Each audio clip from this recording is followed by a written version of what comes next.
proclaiming God's matchless grace and the blessed hope. You're listening to 97.7 FM Adventist World Radio, Balawan, La Union.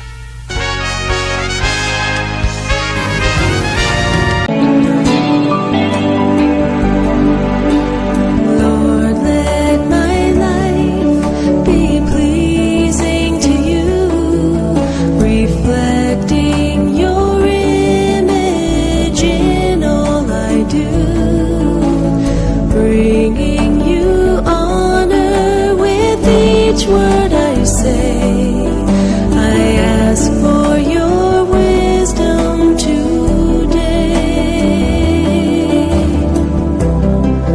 to speak of your mercy, to write of your grace, to broadcast compassion, to publish your ways, to photograph courage that comes from above.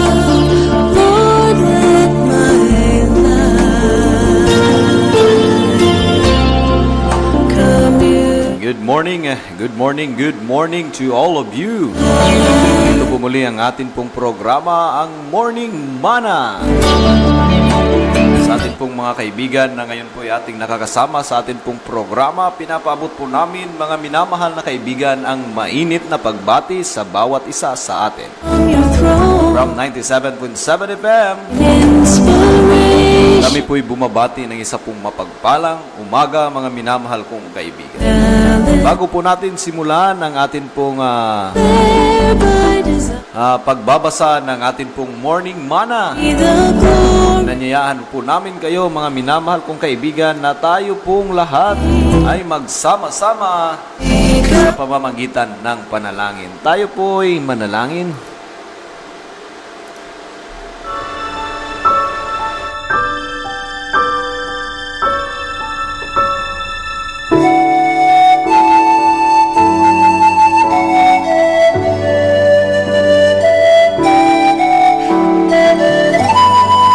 Mahal po naming Diyos, sa umaga pong ito kami po'y nagagalak muli sa iyo pong kadakilaan. Sa panibagong pagkakataon muli na iyo pong pinagkaloob sa amin. Nasilayan po namin, dakilang Ama, ang sikat ng araw na ito po'y nagpapaalala sa amin ng panibagong pag-asa sa kabila ng amin pong mga problema, kabila ng amin pong mga paghihirap dito po sa mundo na puno po ng pasakit. O aming Diyos, sa amin pong pag-aaral ng iyong pong salita, nawa po ang ikatatlong persona ng pagka-Diyos ang amin pong makasama, nang magbigay po sa amin, O Diyos, ng karunungang makalangit upang amin pong maintindihan ang iyo pong pabalita sa umaga pong ito. Maraming salamat po sa pagdinig ng amin pong panalangin at pagpapatawad ng amin pong mga kasalanan, sa pangalan ng aming Panginoong Jesus. Amen.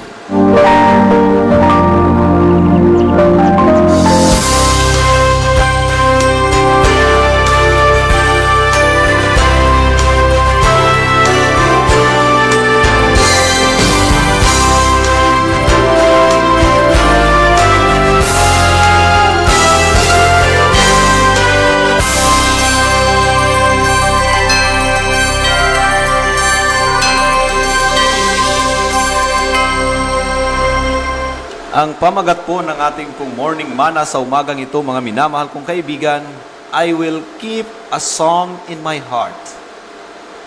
I will keep the song in my heart. If you have your Bible, open it in the book of Ephesians chapter 5, verses 18 and 19. Again, Ephesians chapter 5, verses 18 and 19 says, "Be filled with the Spirit, speaking yourselves in a psalm and hymns and spiritual songs, singing and making melody in your heart to the Lord." Napakaganda, kaibigan at taga-subaybay. We need to fill our heart with the Spirit of God. The promise, you remember, kaibigan, kapatid, the promise of God before siya pumunta sa langit, mga minamahal na kaibigan, He has a promise na He will never leave us nor forsake us. The Holy Spirit, that is the promise of God, to lead us, to guide us to our divine Savior, which is our Lord Jesus Christ. Nang sabi pa dito ni Apostle Pablo, speak yourselves in song and hymns and spiritual songs, singing and making melody in your heart. Nang sabi dito ng atin pong morning manna, God is glorified by song of praise from a pure heart filled with love and devotion to Him. Nya, He will glorify kakabsat ken gagayem by singing a song of praise to our God. Habang ating kinakanta ang papuri sa ating Diyos, He will glorified by our ng atin pong awit papuri sa atin pong Panginoon.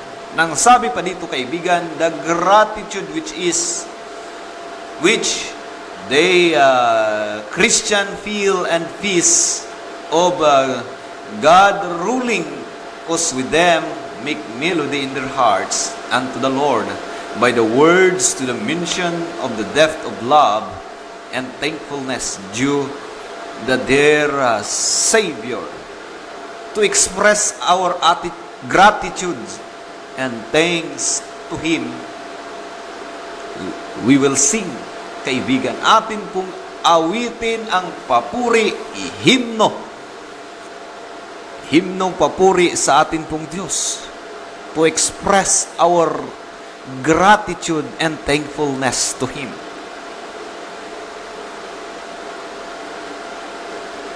To express our gratitude and thankfulness to our God, let us, kaibigan, mga minamahal kong kapatid, tayo po ay umawit ng papuri sa atin pong Diyos, sapagkat ito po, mga minamahal kong kaibigan at taga-subaybay, ay magbibigay sa bawat isa sa atin, or ang atin pong Diyos ay mapupuri sa pamamagitan ng atin pong pag-awit ng himnong papuri sa atin pong Diyos. Kaibigan, nang sabi pa dito ng atin pong babasahin, the history of the song of the Bible is full of suggestion as the uses and benefits of music and song.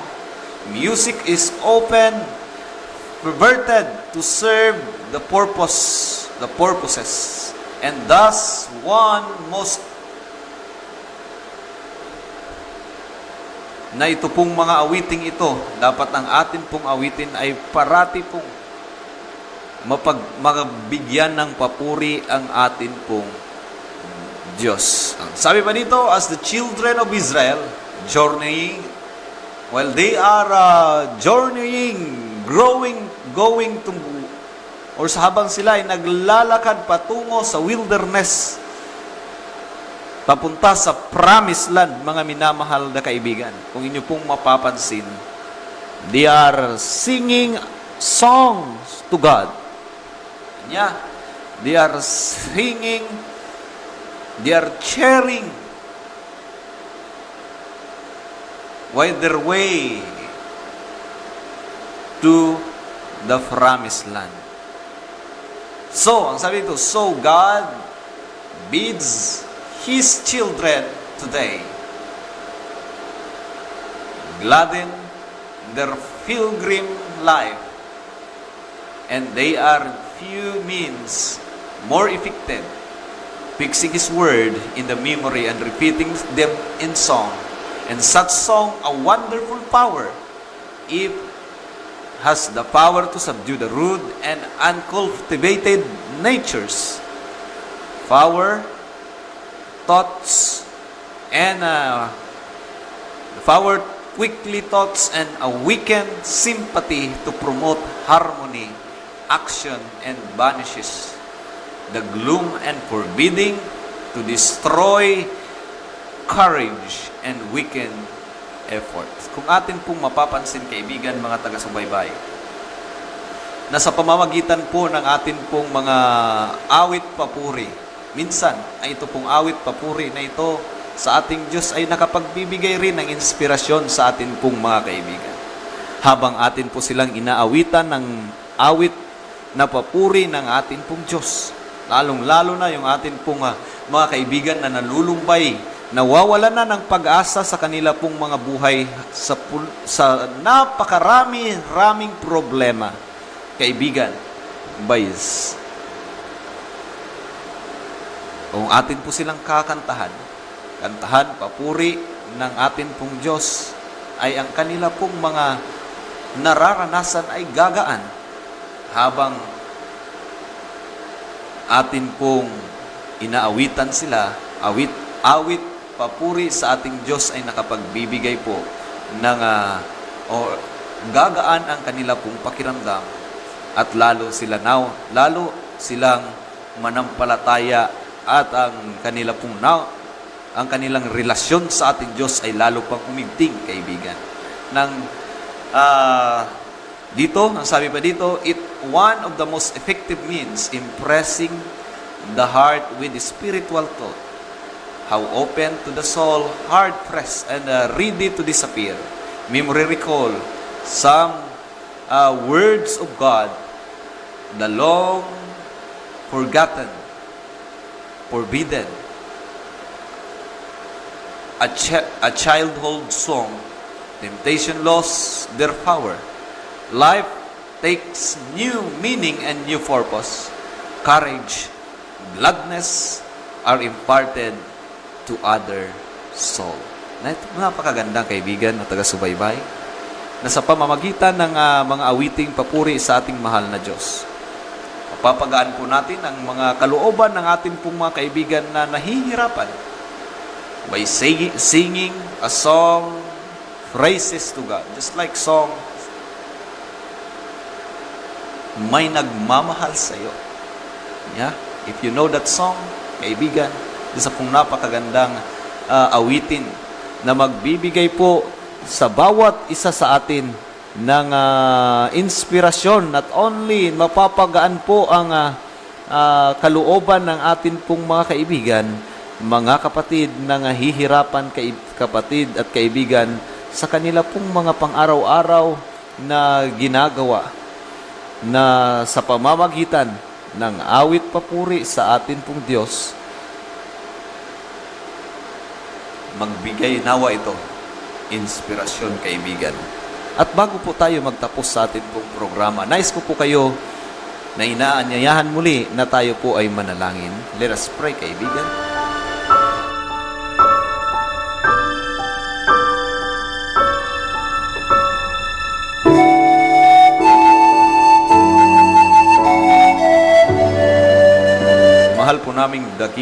Mahal po naming Diyos, salamat po sapagkat ang mga awit papuri sa iyo pong dakilang pangalan ay ito po ay makapagbibigay or to express our gratitude and thanks. We will sing praises to your name, O God. O aming Diyos, salamat po sapagkat sa pamamagitan ng mga awitin na papuri sa iyo, ang amin pong mga kaibigan ay mabigyan po nawa inspirasyon sila. Na huwag po nawa silang manlupaypay, manghina sa kanila pong pananampalataya. Ngunit bagkos, O Diyos, sila pong lahat ay magkakaisa na matatag hanggang aming inihintay ang napakalapit ng pagpaparito ng amin pong Panginoong Hesukristo. Pagpalain po ang amin pong mga kaibigan sa oras pong ito. Kaluwalhatian, kadakilaan ay nasa iyo pong pangalan parati, O Diyos. Salamat po sa pagdinig ng aming panalangin. Ang lahat pong ito ay aming hinihingi, pinapasalamatan sa pangalan ni Jesus. Amen.